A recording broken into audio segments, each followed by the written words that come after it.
Good afternoon, everybody, and welcome to another live sports edition of Outspoken, coming to you through the airways of Outspoken right here on the Open Mic Broadcast Network from the second floor of Memorial Student Center, better known as the MSC. Thank you all so much for joining us. I am joined by two special guests of mine, Mr. Michael Tucson himself. What's up, man? How you doing, everybody? Everybody good?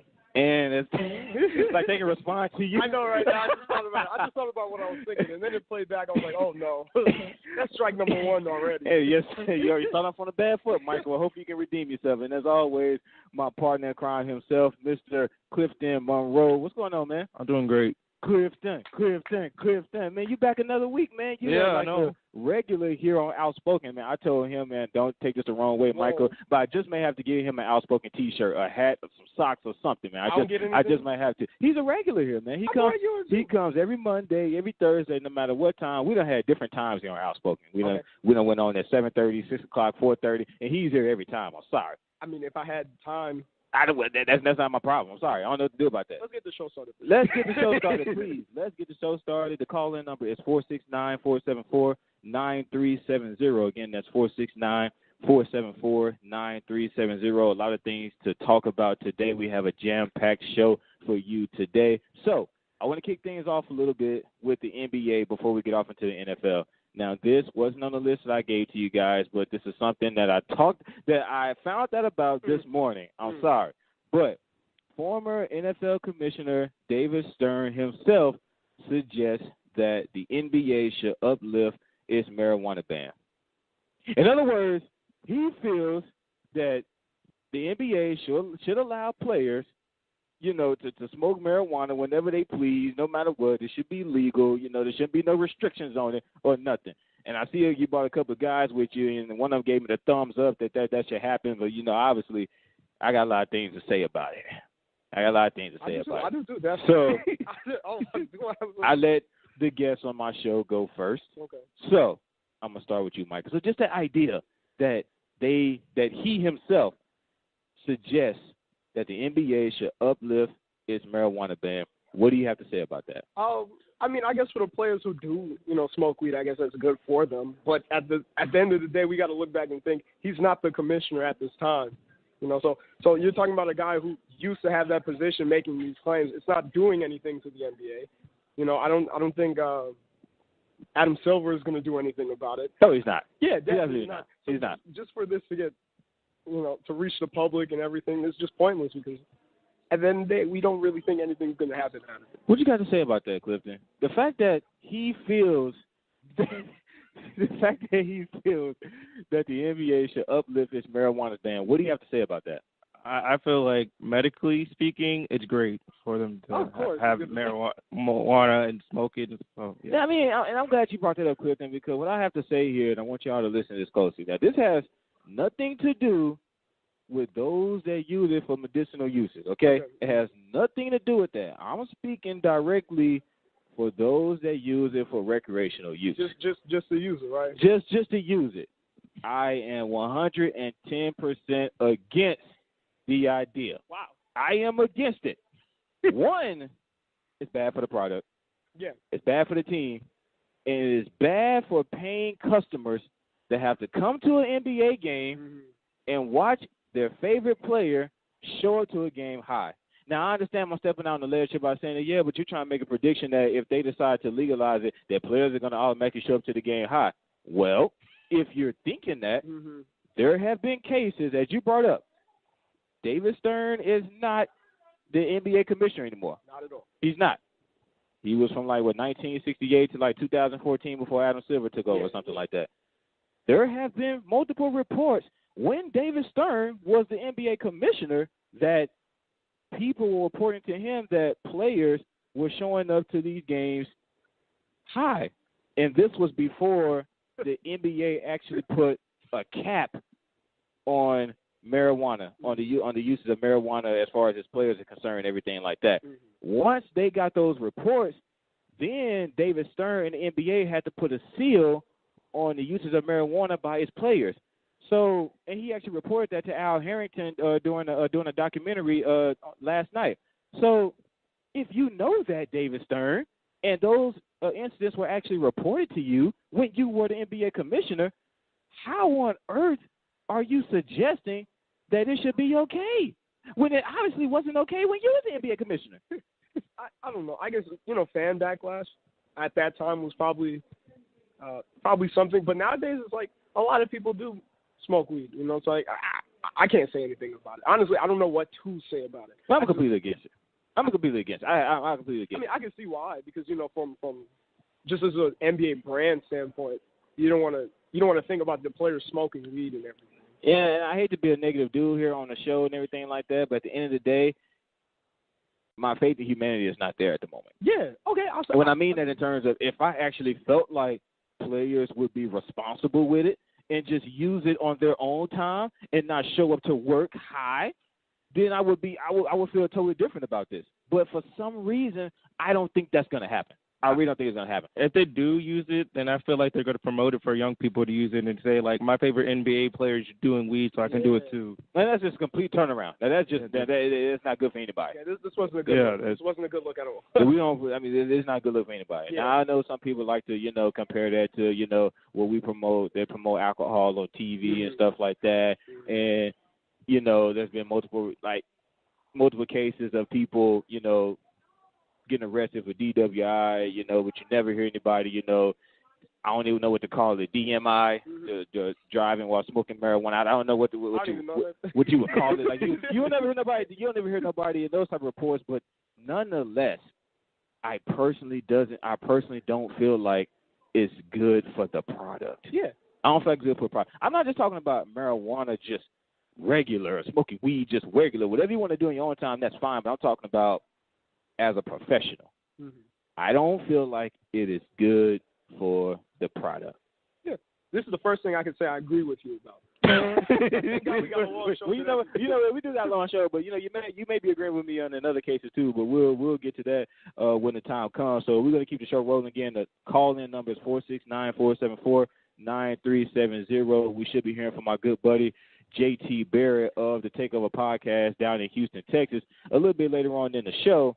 So we're going to keep the show rolling.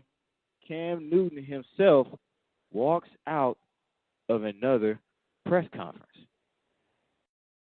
Seriously, he walks out of another press conference. They must have been talking about some routes. It was a male reporter. So let's get that there first. It was a female. This time it was a male reporter.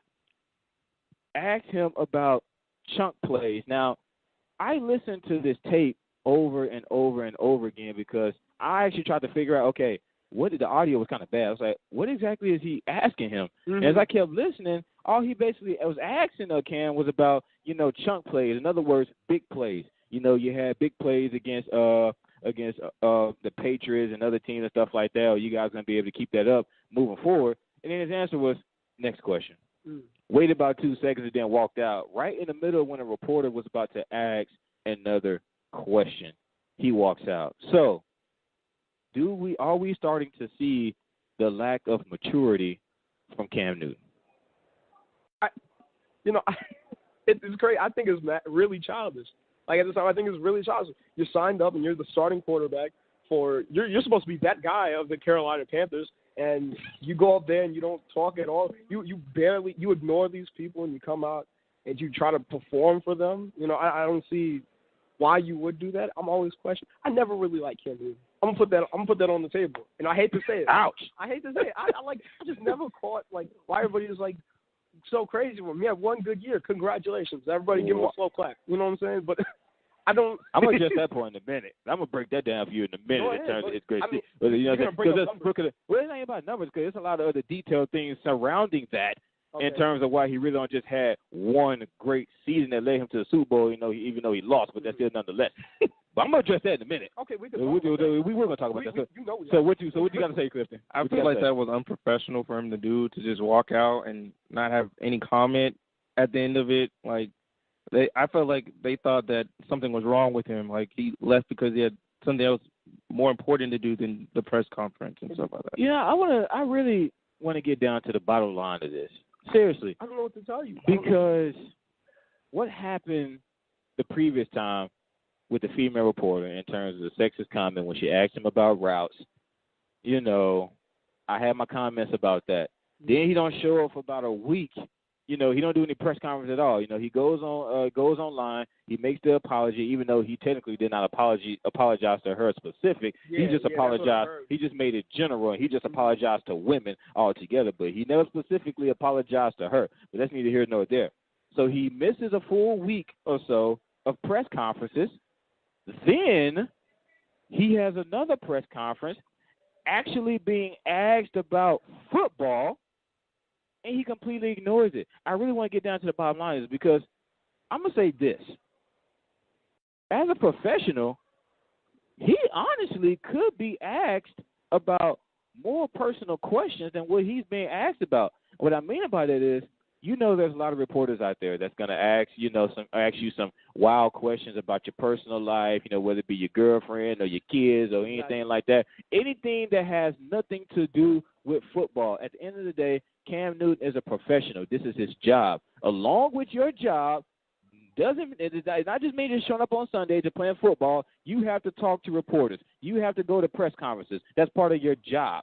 And as of right now, he's not doing his job. Because at the end of the day, they could be asking him more serious questions than what they're asking. They're asking about football. My thing is, what's wrong with you? Literally, why can't you answer a question that's about your job? It's about football. That's why I'm so puzzled. I don't know what to like. That's why I've always been curious about Cam Newton. So what I really want to know is, what should the Carolina Panthers do about this? Seriously, because this has been going on. This has really been going on ever since he lost the damn Super Bowl. Mm-hmm. It really started there, and it has gone downhill from there. And a lot of people are trying to say, well, yeah, they're really trying to give him excuses. But at the end of the day, he's a grown-ass man, and he's a professional. I don't give him no excuses. This is your job, and a part of your job is talking to the media. Now, it'd be different if the media came at him, with some type of outrageous question, now I can see that. And he had that response. Mm-hmm. He just asked him about football. That's all he talked to him about. This is why I have no – it's just disgusting. You all these kids, they're like, oh. It's disgusting. It is. It is. I don't want to be Stephen A. Smith and say big words now. So I'm just going to say it's disgusting. These kids, they look up to Cam Newton after let's be honest here. They looked up to Cam Newton after that year. A few years ago, they looked up to Cam Newton. Yeah, he had commercials with the little kids. Yeah. Now everybody looks up to Cam Newton, but do you hear about that now?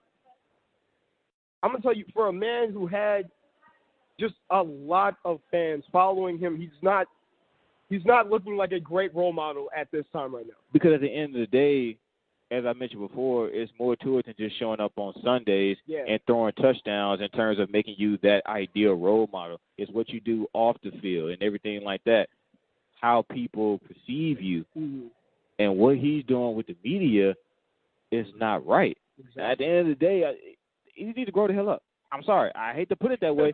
Well, he reads. I hope he ain't listening because I'm a Cam Newton fan. I'm sorry, but I gotta be honest. Here on Outspoken, he needs to grow up. I'm sorry.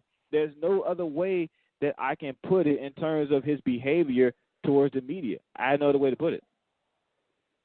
But I don't know. It's just. It's sad when you picture how he was a few years ago and how you look at him now. It's just now, Clifton. And I asked Michael, what do you feel like the Carolina Panthers should do about this? Because you can't tell me something like this that's been going on ever since he lost the Super Bowl up to this point. You can't tell me that the general managers, the coaches, hell, the owner, any damn body hasn't talked to Cam Newton at least at some point about his behavior towards the media.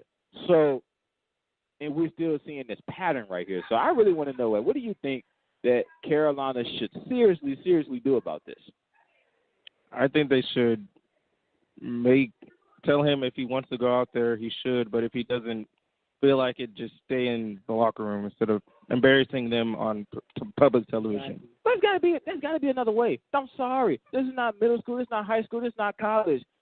Not making him go out there because you're afraid of what he's going to say. There's got to be another way. I get that. That could be a legitimate option if he wasn't a professional. He's a professional. I'm sorry. There's got to be another way. Andre, what do you want him to take? Counseling? Something. Damn it, something. They got medical treatment for anything. If he has post-media trauma disease, I don't know what to call it. Just something. You take medicine for it, take a Tylenol before he talks to the media, a Valium, something to calm him down. I don't know. Whatever he has to do. I don't know if North Carolina's medical staff can cover it.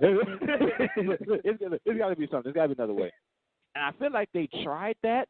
Well, I don't know if it was Carolina's decision or if it was Cam Newton's decision in terms of missing that full week of press conferences after his sexist comment towards a female reporter. Mm-hmm. I don't know if that was Cam Newton's decision or if it was the Carolina Panthers' decision as a whole. I have no idea. But nonetheless, he didn't show up. Mm-hmm. And he finally decided to show up this time. What does he do? And what does he do? He blows it again. he just blows it. I don't know what else to say. But honestly, Cam Newton has to seriously get it together as we are 15 minutes past the hour. Again, we are 15 minutes past the hour here on Outspoken, coming to you live from the second floor of the Memorial Student Center, better known as the MSC. Again, the call-in number is 469-474-9370. So, let's jump to the AFC. It's not. It's really not. It's really not. Let's jump to the NFC.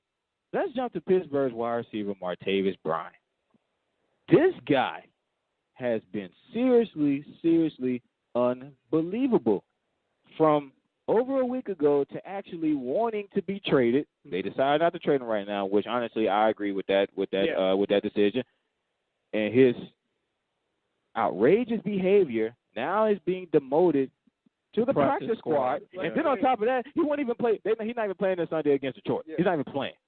So, this dude has been unbelievable. I'm going to read you this little quote that he put on Instagram to Juju Smith. Oh, yeah, let's hear it. Let me read it. So, what he says is Juju is the future and got great talent and is going to be one of the best to play this game. Brian explained. I want him to get his. I just want mine. Period. Point blank. Ain't nobody did nothing to get me back. I worked my ass off to get myself back with no help and little support. Period. In due time, process will show. Now, in terms of him getting back, for those of you who don't remember, he missed the 2016 season for smoking the weed, I was about to say, for marijuana. Getting on that ganja. Look, anything that David Stern wants the NBA to uplift its ban on, that's what he was on, and it got him one. So he already missed 1 year of his career that he's never going to get back. That's what that was in 2016. So I want to know, what should the Steelers do in the long run? In terms of Martavis Bryant, I really want to know. I'm gonna start with you, Michael. Yeah, I was praying to God you didn't start with me because honestly, I at first, you look at that trade when he wanted to be traded. You look at that and you think it's not really the best situation. But now he's really hurting the team more than most people would think. And that was honestly that's what I was gonna be afraid of. Yeah, because on one hand, I'm not a fan of keeping somebody around that doesn't want to be kept. Exactly. I said the same thing in the offseason when we first heard the reports about Kyrie Irving wanting to be traded out of Cleveland. And it kind of seems that at that time, Cleveland was kind of hesitant in terms of they was going to get rid of him with knife. They was going to try to keep him around. They going to stay longer. I'm not really a fan of that. Because if you keep somebody around that does not want to be kept, ultimately you're not going to get the best production out of them, whether it be on the field or on the court. Yeah. Exactly, because they don't want to be there. Yeah. If they don't want to be there, they're going to play like they don't want to be there. So when it comes to Martavis Bryant, but I had a different opinion about that.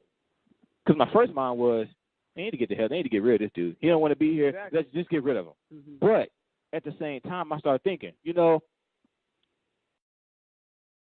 Pittsburgh still has an opportunity to come out as an AFC champion. Yeah. At the same time, we all know during the games who's going to get the most touches. Antonio Brown. Yeah. But moving forward, what the defense is probably going to start doing. Yep. Probably start double teaming them. Yeah, we did. They're probably going to start double teaming them. Mm-hmm. Who is that going to leave open? Matter of fact, not even just who's going to leave open. You need somebody like Martavis Bryant who actually is getting a great player. Yeah. He's a great wide receiver. That's the worst thing, Exactly. That's the worst thing. You need somebody like him to be free on that side to be able to catch those balls if Antonio Brown can't do it in the long run in terms of the postseason, because teams are going to start doubling him because they know he's going to get the ball 80% of the time when they're on offense. the NFL and these defensive coaches, they know what they're doing. And, this is probably the best thing for – who are they playing, Detroit? They play Detroit. This is probably the best thing to hear from Detroit. What are they, 3-3? And they honestly, between you and I, they need a win. Okay? And Wait, are you talking about Detroit or Pittsburgh? Detroit. Okay. Both teams really need to win. But in this case, I really don't see Detroit going anywhere. That's just my personal opinion. But who has more at stake here? I feel as though it's Pittsburgh. Yeah. So they both need to win, but I honestly feel like Pittsburgh needs it more than they do. But now how easy does it seem now that there's really just one guy at their wide receiver? Honestly, I hate to be that guy, but there's honestly one guy out there, wide receiver for Pittsburgh. Now, at the end of the day, it's always been one guy. It's just the fact that Martavis Bryant was there to be that decoy. Yeah. Because at the end of the day, even when Martavis Bryant is out there, he only finished the game with about 3 passes. He's only targeted maybe about 4 times a game. I mean, Ben's not really throwing him the damn ball. Let's just be honest. But the threat that he holds. Oh, he's a major threat. He's a talented player, and that's another reason why he wants to be out. Again, he gives his respect to Juju Smith and Antonio Brown because they're great, talented players. They really are. But at the same time, he knows where he came from up to this point, and he also knows that he's a talented player. Therefore, he's like, I'm a talented wide receiver too, damn it. Yeah. I want to go somewhere and make money too. Yeah. And I can't do that being stuck on Antonio Brown's shadow. I just can't. Because let's just be honest. When Pittsburgh still go out on the offense, who's getting the ball? Le'Veon Bell, Antonio Brown. Just be honest. Then Juju Smith. Yeah, I was about to say, don't forget about Juju now. Don't do that. Hey, by the way, he found his bike. Juju found his bike. So ladies and gentlemen, Juju found his bike. It is okay. It is okay. I don't know what may get stolen next, but I don't know. But it's okay. But nonetheless, honestly,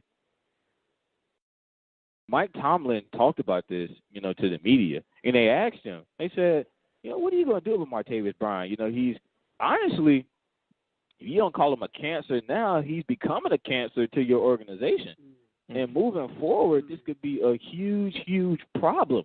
What are you going to do about this? And he said, we'll get to it when we get to it. As of right now, I'm really trying to focus on the game and focus on, our upcoming opponents. Yes, it's a distraction, but according to Mike Tomlin, it's a distraction that we can deal with. And we see Mike Tomlin, they don't want to get rid of him. They don't want to get rid of him because they want to. They could have. I don't think they want to. Mm-hmm. Demote him to the practice squad and not making the playoffs. It's all punishment. Mm-hmm. Yeah. That's all it is. It's just punishment. They don't want to get rid of him, unfortunately. For a guy like that, Odell Beckham went through something similar. Yes, he did. Never. I guess it's probably just the Giants organization saying, we probably do need this guy. Because we do not. Because if it was vice versa, if it was Antonio Brown, what would you do? Mm-hmm. If it was Julio Jones, what would you do? Yeah, I'd keep Julio Jones, but that's probably Brian's problem. Yeah, I honestly feel like it is. But nonetheless, what can you do? So we're going to keep the show rolling. We're going to stick with the NFL. 25 minutes past the hour right here on Outspoken. Andre Davis, Michael Toussaint, Mr. Clifton Monroe himself. I like that hoodie, man. It's a nice hoodie. You wear it all the time. I ain't to give me one. And you actually got the hood on. I like it. Yeah. It's fashion. It's a fashion statement. Michael wouldn't know nothing about it. So keep the show rolling. He's talking about, I don't know nothing about fashion. Jeez, that hurt. I'm just kidding, man. I'm only serious. So we keep the show rolling. Quickly, a little quick here for you. Colin Kaepernick. He got a 1-year book deal. So I just want to ask y'all, getting a book deal, so we already know what's going to be in the book. Yeah. You don't even know you don't even have to know the title. Well, it can be just a blank page. You already know what's going to be in the book. Exactly. Blank page by Colin Kaepernick. That's it.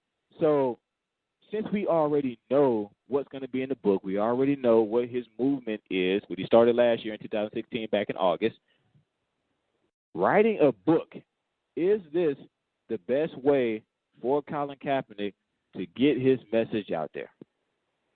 I want to start with Clifton first.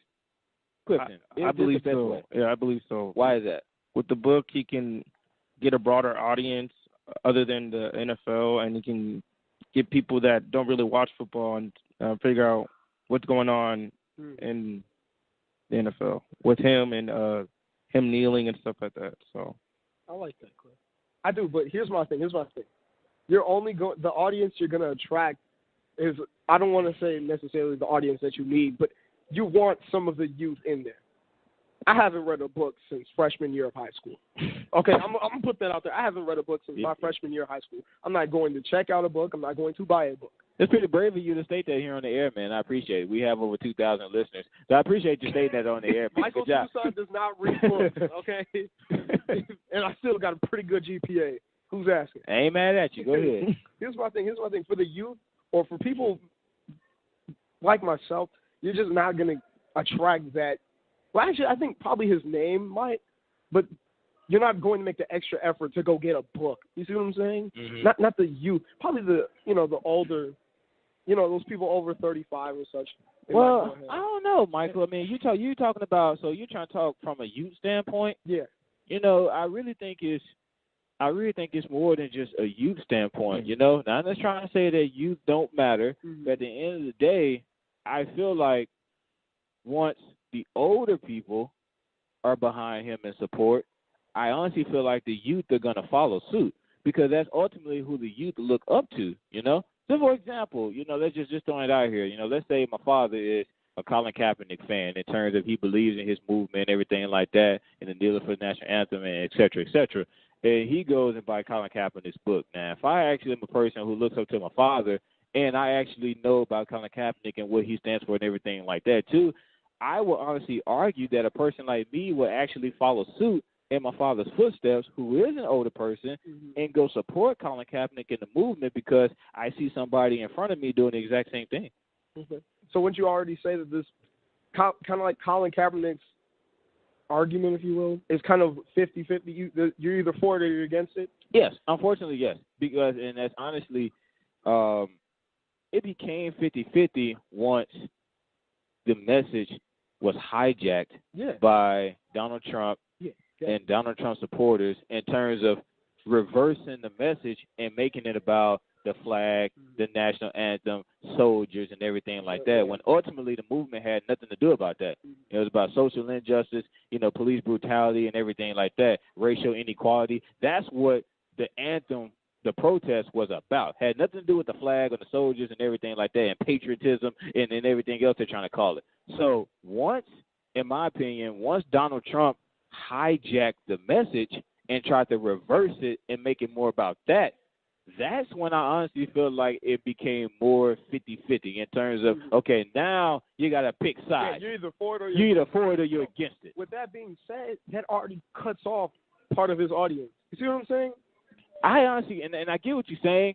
So what I was going to say was, in terms of the book deal, I feel like he should do more, than just a book. If you think about it, we haven't seen him go on TV. We haven't really seen him I'm pretty sure he's done radio shows and everything like that. But in terms of actually getting out in the open about it, if this is something that he truly, and I'm not, doubting, his belief, if he truly actually believes what he says, but in retrospect, if he does, actually getting out there and actually voicing his message, because a lot of people are, questioning his scholarly skills. When it comes to a book, you got a lot of haters out there that's going to question Colin Kaepernick's, scholarly skills, and he's not a scholar, which means that he's going to have people, smart people, if you will, write his words for him and everything like that, and actually put, scholarly words in there to make it sound good and X, Y, Z and stuff like that. So, but if you're actually in the public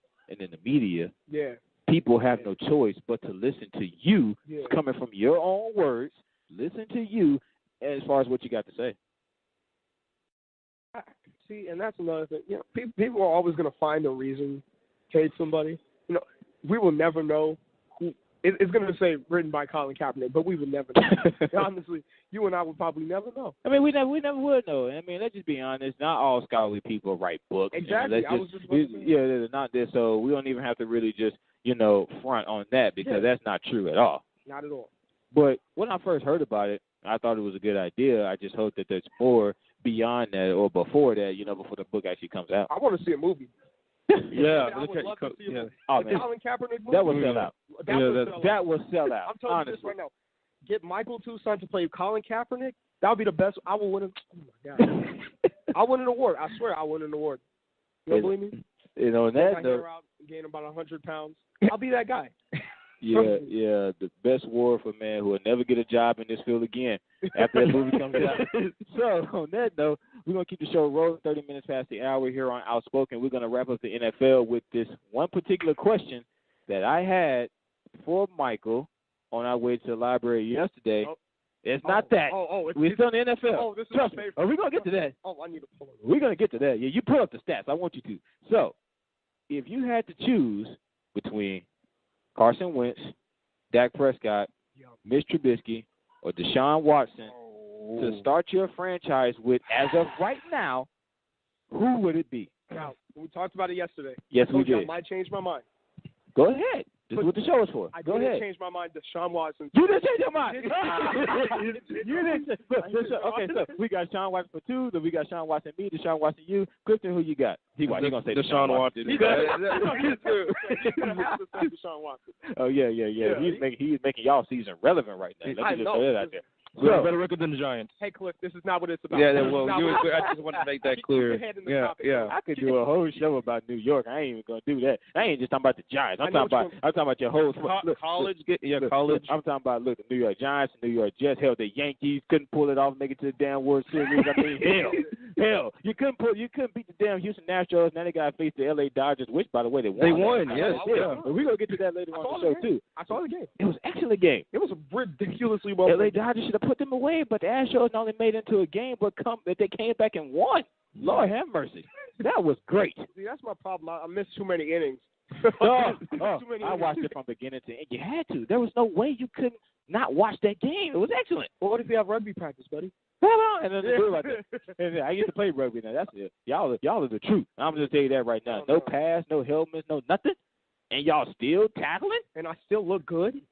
Well, I don't know about that. Yeah, I can attest to that. And they can't either because they can't see you. But anyway, so we're all in agreement that Deshaun Watson, if you were to start your franchise right now, it would be Deshaun Watson. I'm going to let y'all know right now, as a Cowboys fan, it hurt my soul to say this. Because I put Dak Prescott, I'm going to underline it. I put Dak Prescott in this list. Give me the erase.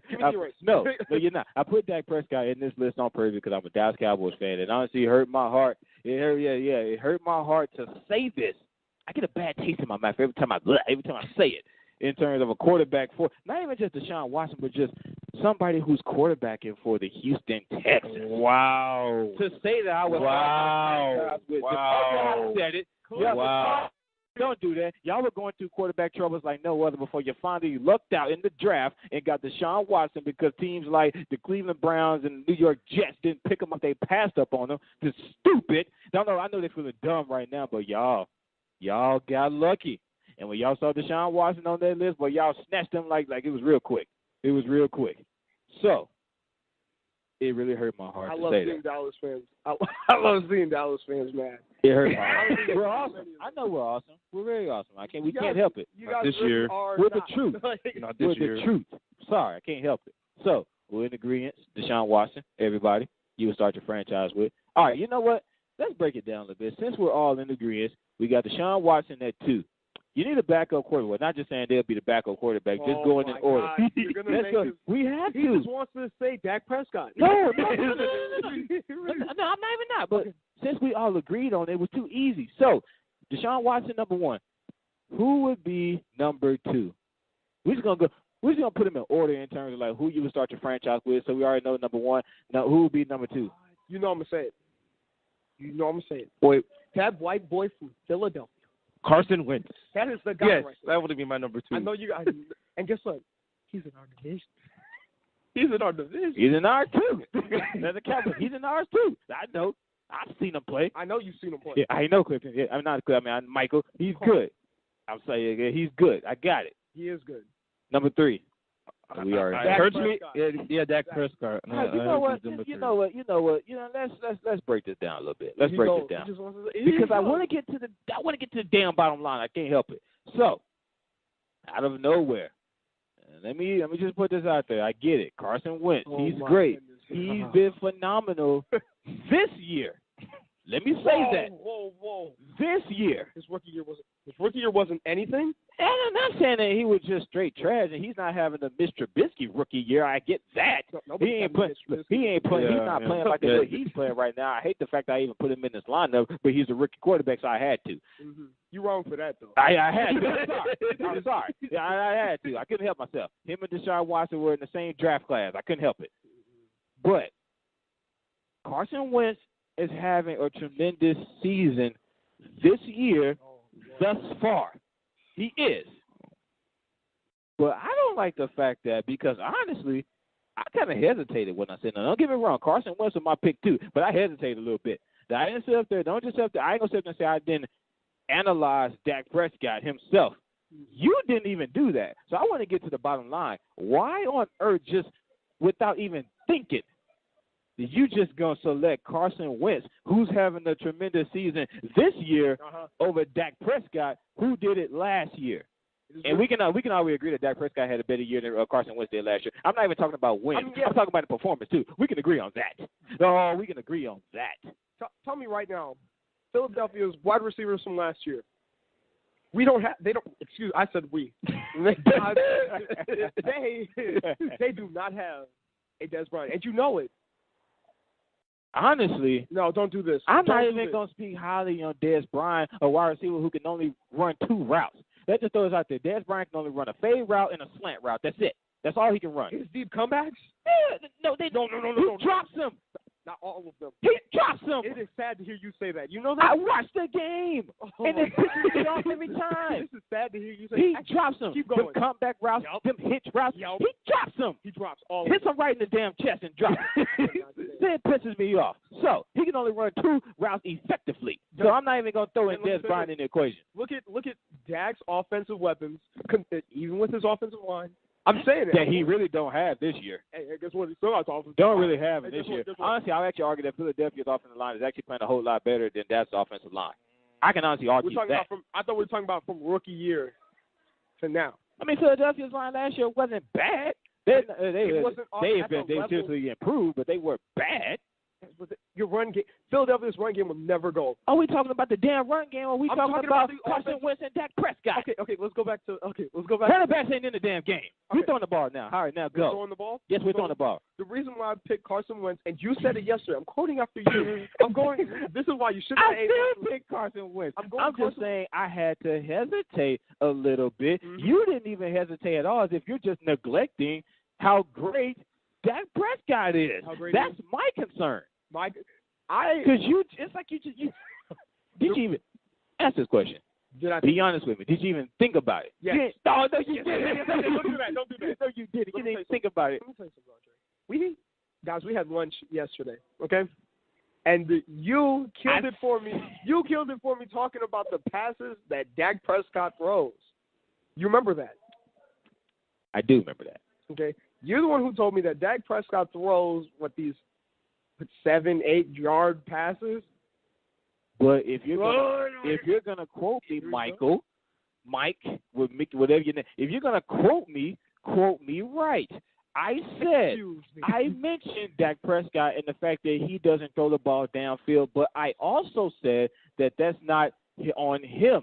That's on the coaching and the play calling of Dallas's offense. But that's what we've seen from Dak Prescott so far. What do you want me to say from something that I haven't seen? Because at the end of the day, the guy is very efficient. I'm not saying he's not. He's mistake-free. If I haven't seen... All I'm saying is take it into consideration. That's all I'm saying. Take it into consideration. I don't believe you. I did. If I can burn a hole through your head right now and really see your thought process, I don't think you did. You should not eat lunch with me yesterday. I don't think you took it into consideration. You should not eat lunch with me yesterday. I do this. I'll pick Dak before Mitch. That ain't saying nothing. Yeah, they beat Carolina this past week with 17-3, but Mitch only threw for 107 yards. Only threw the ball 7 times. I was about to say, didn't he have 7? He was 4 for 7 for 107 yards and 0 touchdowns. So they ain't saying a lot. Matter of fact, him and Dak Prescott shouldn't even be mentioned in the same damn breath, just to be honest with you. But unfortunately, I had to put him on the paper because he's a rookie quarterback. That's a grown man. You going to do that to him? Yeah, so? Oh, my goodness. Don't mean nothing.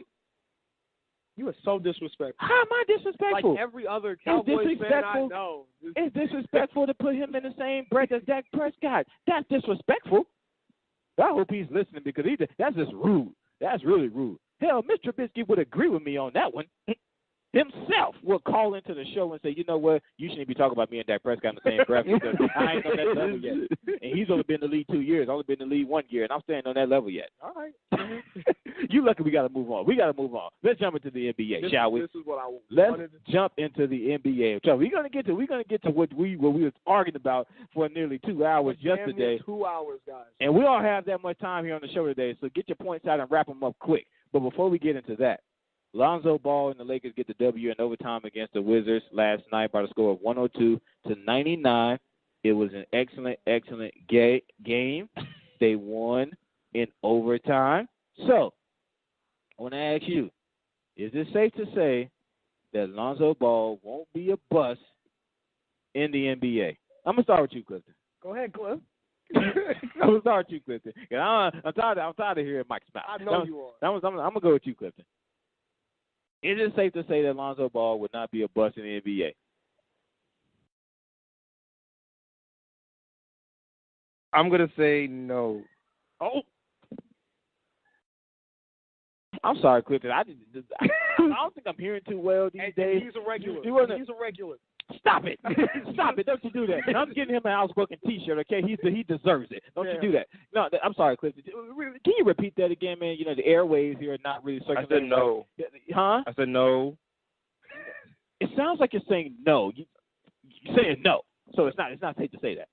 So can you elaborate on that for us? So you basically say that there's still a chance for Lonzo Ball, and I feel like I think I know where you're going with this. You're saying that there's still a chance that Lonzo Ball can be a bust in this league. Yes. Why? Yeah, he had a good couple of games, but he has a whole bunch of other games to go throughout the season. So, I mean, just based off these these few games doesn't mean like he's going to be a bust or not. If you're basing it off like these couple of games and overtime.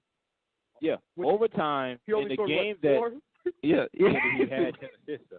We all know that that's not Lonzo's game. It's not scoring. We talked about this yesterday. I feel like we're going to talk about this again in the game. Listen. I honestly think that I don't know if he's allergic to scoring in the Staples Center. I don't know, because in that first game against Houston, he only had 4 points, 2 points, 4 points, something like that. But I think he had over 10 assists. But then that following week when they played Phoenix, had 29 points. Mm-hmm. So I don't know if he's allergic to scoring at home or whatever have you. But the reason why I say that it is safe to say that, because the Lakers weren't even really were not even supposed to be on the same court with these guys, if you really think about it. A team, in my opinion, who should have been playing the Cavaliers in the Eastern Conference Finals last year. They made it to the semifinal, but then they lost. The Washington Wizards should have been playing the Cavaliers last year in the Eastern Conference Finals. Bradley Beal, John Wall, all these guys. Can you tell me who they played? This powerhouse team. Who they played before that? You know who they played before that. Exactly. I want you to tell me who they played. It don't matter. At the end of the day, Washington Wizards and the Los Angeles Lakers, this game shouldn't even got close to overtime. It shouldn't have gotten close. Now, mind you, everybody's talking about Lonzo Ball scoring. He don't score, everything like that. Mm-hmm. And I told you this yesterday, Michael. I was agreeing with you, man. That's not his game. But Clifton wasn't with us, though. Clifton wasn't, yes. He wasn't with us. That's not his game. Lonzo Ball is your tradition. This is why Magic Johnson likes him so much, because he's your traditional style of point guard. You know, fast break, get the ball down the court quick, get a quick score before the defense gets back. You know, not really, he's selfless. You know, every time you bring the ball down, he's not looking to score every time. He's looking to maybe drive the lane, penetrate, kick it out to the open man, let them shoot the ball, get an open shot. He's more of your traditional style point guard. So in this game, I honestly feel like by them not only making it to overtime and winning 102-99, I think it is safe to say that he will not be a bust in this league. What you got, Michael? I agree with you. Actually, this is the second time. Record high. Second time I'll agree with you. We need to get to what we need to talk about. I'm tired of you agreeing with me. Okay. We got one more to talk about after this, and then we'll get to it. But what you got? So I'm looking at his stats right now. He averages 11 points per game, It's like 8 9 and 9 or something like that. Yeah. Mm-hmm. So 9 assists and like, 9 and rebounds. I mean, And honestly, the 13 points is really, I ain't gonna say it's deceiving, but it really came from his 29-point game he had against Phoenix. Because the game before, I think he had like 4 points or something. So it's really deceiving. But go ahead. But the assist numbers, that's tremendous. The assist numbers are really consistent. And the rebounds. Other than when he had 4 assists, but his assist numbers are really consistent. Actually, I didn't want to say this going into the season, but I don't think he's really going to be a bust. I feel like this is going to be the year that I'm going to say it right now. This is going to be the year no rookie's going to bust this year. Really? I'm being so serious. And why is that? You know what? At the time of this NBA season, all the rookies that made the squads, they just kind of like need that rookie, and I feel like that's how it is. So with people looking to Chicago, Larry Marketing, they needed a Larry Marketing. Guess what they got? Larry Marketing. Dennis Smith, I hate to say it. He's a beast, ain't he? You need he's a beast. No. And they won last night. He's a beast. I know, yeah. Dennis Smith Jr. Dallas I think he had like 19 points, 7 rebounds, 4 assists. Oh, my goodness, he was great. But guess what Dallas needed? Oh, yeah, they did. And guess what Sacramento needed? A De'Aaron Fox. It just seems like all the rookies when you they played against De'Aaron Fox, didn't you? Yes, I did. Oh, my goodness.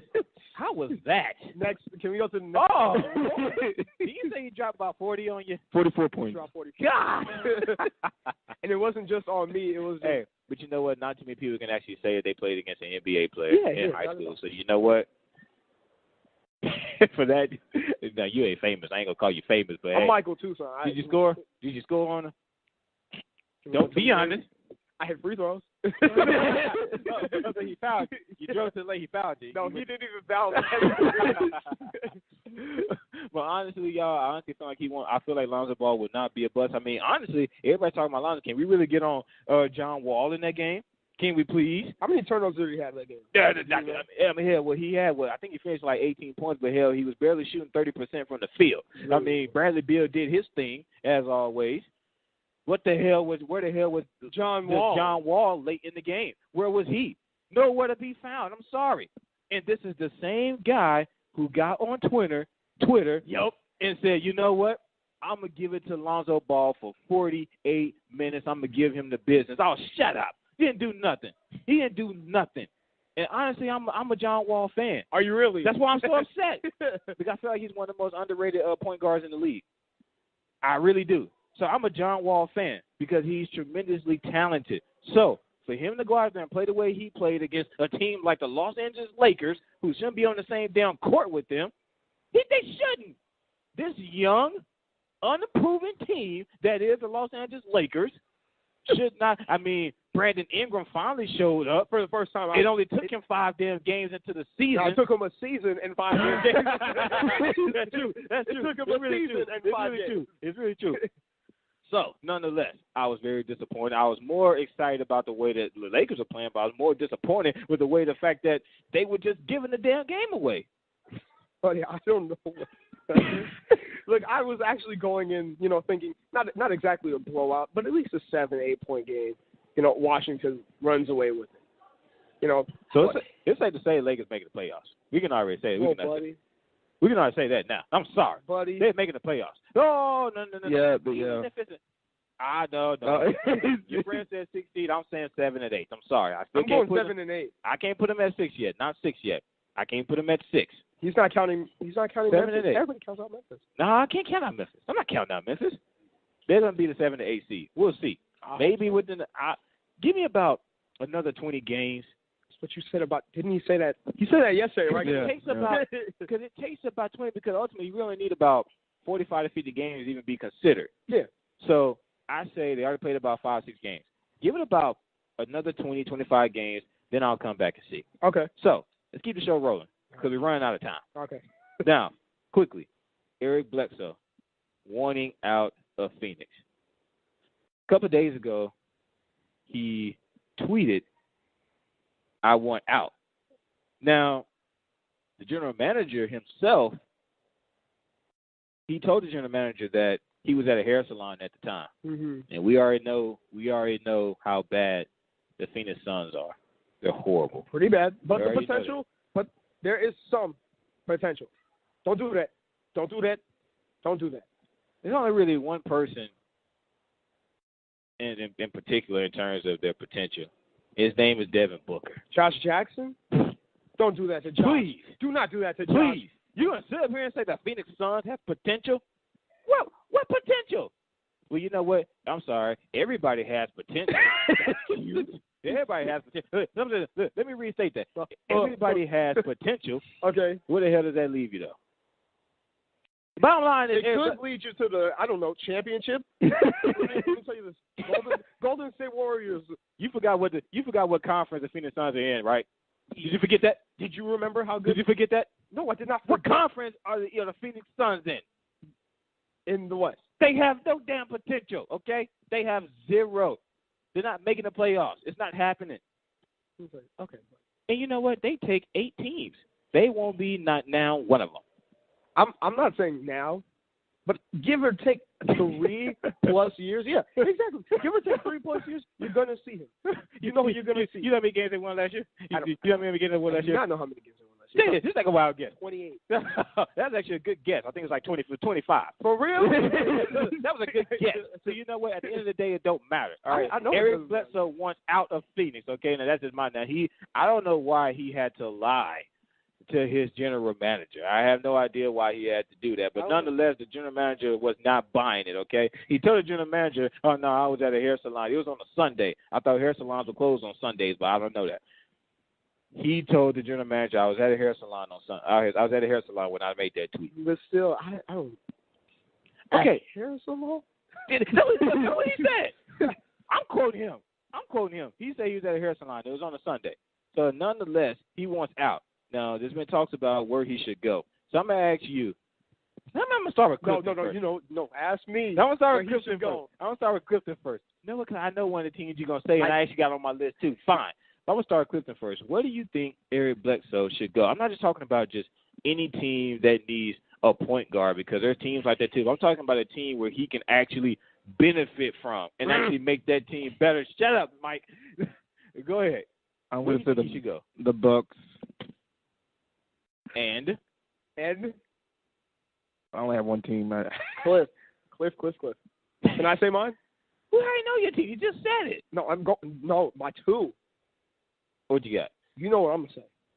The Bucks. No. Who? The New York Knicks. The New York Knicks. Look, Phil Jackson's gone. It's just Porzingis. Right now, you could come in, go get you 18, 6, and 5, and then most improved player of the year. Honestly. The Knicks would be my 3rd team, but unfortunately, I only put 2 on my list because there's only really 2 that I really feel like. Do not say the Pelicans. The New Orleans Pelicans. See, Andre, if I could. And the Milwaukee Bucks. Oh my God! Yes. I'm glad the Bucks are all like there, but I do not think like. Yes. No. Yes. No. Yes. Think about what you asked us. You're asking us where he'll be efficient. He is. No, you got to figure it out. He will not be. You got to figure it out. Anthony Davis and DeMarcus Cousins. Are you serious? Yes. Yeah. Because I can. So you rather keep Rajon Rondo as your point guard? I'm not rooting for them. If I was rooting for the Pelicans, no. But I'm not rooting for the Pelicans. Rajon is running that damn offense into the ground. He is. I'm sorry, but he is. I'm with you. And I feel like Eric Bledsoe could be that flip side of that. Think about it. Think about how good of a team and how good of a players they have on that team. And they're still in the bottom of the West. That it should not be like that. You can't tell me a team where you got 2 of the best big men in the league on one team and you're still at the bottom of the conference. No. I refuse to believe it. I'm sorry. I can't. It just doesn't sit well with me. It just doesn't. Hey, let me tell you this. So you're going to tell me this. Who wants to join a team and be efficient with the 2 best players? 2 best. Why wouldn't you? Why wouldn't you join a team like that? You trying to be efficient. You can still be efficient. No, I don't. Then you ain't gonna get 20+ points a game, but you don't have to. Yes. No, you don't. It's not all about that. I'm not going for straight points, but I'm going for straight efficient. Is kind of like the way I heard it. It was like I'm taking it like, oh, he wants to be that guy, or he at least wants to be riding shot. No, if he want to be that guy, he can stay his ass in Phoenix. What if he wants to be that guy? If he wants to be that guy. He's not even better than Josh Jackson. Okay. He's not even better than Josh Jackson. I'll take a sip on that. I'll take a If sip he goes on to that. Milwaukee, he won't be that guy. If he goes to New York, he still won't be that guy. If he goes to Pelicans, he knows, now I'm never going to be that guy. So you just said if he goes to New York, he ain't gonna be that guy. But he will. No, wait. But he will ride shotgun. He will ride shotgun. He ain't gonna be He that will guy. be D-Wade Wade. No, I feel Giannis I feel like if he goes to either one of those two teams, they'll find a way to figure it out. You mean to tell me that you got a guy, a very talented guy, that being Eric Bledsoe, to your organization, you figure out to put his ass in the rotation and make him efficient some way, somehow. You'll figure it out. I mean, yes. That's what you get paid to do as a general manager. And you figure it out. And you would think having DeMarcus Cousins and Anthony Davis, putting them on the same team and just praying to God, well, hey, let's make the playoffs. And that doesn't happen, and it doesn't look like it's going to happen. But it happened last year. It happened last year. You guys have won one game. It happened last. Don't say you guys. That's my team. Oh, but that's not my team. The Pelicans have only won one game. But when you just look at it in terms of, okay, Eric Bledsoe, Rajon Rondo. Think about it. I know who's better. Like I see where you're coming from. I know. So that would make him more befitting for that role. I don't see where because Rajon can't handle it. I'm talking about a point guard who actually can handle it. Rajon can't handle it. I'm sorry. Right. He's just not the same, and he's well he'll part of that big three in Boston with Paul Pierce and Kevin Garnett. He's just not the same. He's not. Okay, so let's just say the Pelicans do end up getting Eric Bledsoe, right? Mm-hmm. Who comes off of the bench as the point guard? Rajon Rondo. It's easy. Let's just say I'm not saying bring. I'm talking about teams, and I honestly do agree with the Knicks. They'll be my third team because those are teams that he can actually come in and start. I'm not talking about teams that he can just come in and come off the bench. That's not what I'm talking about. I see what you're talking about, but what I'm saying is, where are you going to be the guy, or where are you going to fit the most? You being Eric Bledsoe, you're. I'm not trying to say you're really kind of like a Mike Conley. You know what I mean? You're a great basketball player. You have I don't want to say potential, but you could be an all-star, but you're just in a stacked West. I mean, at the end of the day, when we're talking about all-stars, I mean, that's neither here nor there. If he goes to a sorrier team, yeah, he'll score all the damn points and he'll make the all-star that's team. Him being that wouldn't mean nothing. Basketball player. I mean, he will. Okay, when I mean efficiency, I'm not just talking about just boost. I'm talking about just your stats. I'm not talking about just padding your stats and everything like that. Because, like I said, he can do that in Phoenix, or he can do that in a sorrier team. He could do that. Yes, he could. But he couldn't do that. Okay, Eric Bledsoe, I know. But at the end of the day, they benched him for like the last 20 games last year. I think they tried to lose. I think they tried to lose on purpose so they can get a high pick. I think they did it on purpose. And they got Josh Jackson. Congratulations. So what I'm saying is I think they did that on purpose. They benched him on purpose. And at the end of the day, they're going through some stuff this year, and he doesn't want to be there. Okay. And what did I say at the beginning of the show about players that stay at an organization where they don't want to be there? Yeah. I mean, we did just have this. It is a cancer. Yes, it is a cancer. It really is. So, as the show comes to an end, let's get down to business. Which one? This one? Not that one. Not that one. The one that took us 2 hours to talk about last year. But we don't have a whole lot of time. So, who would you rather start your franchise with? Giannis Antetokounmpo or Anthony Davis? You brought a lot of Giannis fans with you. I sure You brought a lot of Giannis fans with you. I just don't see why not to pick Giannis. Remember what we talked about. I know you remember what we talked about. Anthony Davis is the most well-rounded player. Gets 2 assists a game. This year. He still gets this year. 2 assists. And you would think with him having DeMarcus Cousins, mind you that, 2 assists a game. All you got to do is throw that ball a little bit over the rim. Honestly, it's not that simple, but I get where you're coming from, but go ahead. Keep going. It's not that simple. It is really not that simple. At the same time, I get where you come from. Don't you think they would win more? No, I just don't see. If you have great big play, I think the bigs should automatically take it. I mean, well, at the end of the day, we can talk about all around game we want to, because not only is there flaws in Anthony Davis' all around game, there's also flaws in Giannis' all around game too. Yes, so it's just shooting. It's something that he can work on. Some people still ain't got. Some people you got it or you don't. Some people. So you trying to say you can't work on assists? You can't work on passing ball just like you can work on shooting? You're gonna if you're gonna work on passing the ball too. I know that, but I'm just saying if you're gonna think about it. Here we go. That was Anthony Davis's team first. Yes. Before DeMarcus Cousins came to the – now, I'm not just saying somebody comes to your team, you just don't pass them the damn ball, but let's be honestly correct here. It's Anthony Davis's team, okay? Sure it is, buddy. So who's going to take most of the shots? The best big in the league. No. Now see what I did there. And it's Anthony Davis. So who's going to take most of the shots? Anthony Davis or DeMarcus Cousins? Anthony Davis. Thank you. I get what you're saying. With him taking most of the shots, you would think he'd put up 30 points a game. Which he's not. You know who is, though? Giannis. With no team, and he still gets more assists. And when did Giannis start putting up 36 points Don't a game? do that to me. When did he start putting up 36 points a game? Because when he first came into the league in 2013, I cannot 2014, stand you, bro. he was putting up 6 points per game. How much was Anthony Davis putting up? What, 18? Right? 20 plus? No, it was 20 plus. In the following year, Giannis was putting up 12.7 points per game. How many was Anthony Davis putting up? 20 plus. In the following year, Giannis was putting up 16 points per game. Yep. How many was Anthony Davis putting up? 20 plus. Like 25 plus. We had 25 plus. Dude, 20 plus, it's 25 plus, it's still 20. It's 25 plus points. So, in 2016, the following year, how much was Giannis putting? I mean, how much was Giannis was putting up 22. Finally got into the Don't say it took you oh 1, 2, 3. It took you 4 seasons to finally start getting 20 plus points per game. At that point, how much is Anthony Davis putting up? 20 plus. 28. It's still 20 plus, regardless. So, and then here we are at the first 5-6 games. Now, Giannis is putting up 36 points. But the first 4 seasons, and then that first season, putting up 6.8 points per game. I rest my case. Hey, guys, what you got? I got the deal breaker on me. Go ahead. I got the thing that will kill it. You know what I'm going to say. How old is Giannis Antetokounmpo right now? He is 23. Okay. Anthony Davis is 25. I know what you're saying. 2 years ago, Anthony Davis could never do what Giannis Antetokounmpo could do. That's it. Good night, everybody. What are you talking about? Are you serious? So you're trying to say? So you're saying 2 years ago that would make Anthony Davis what? 23?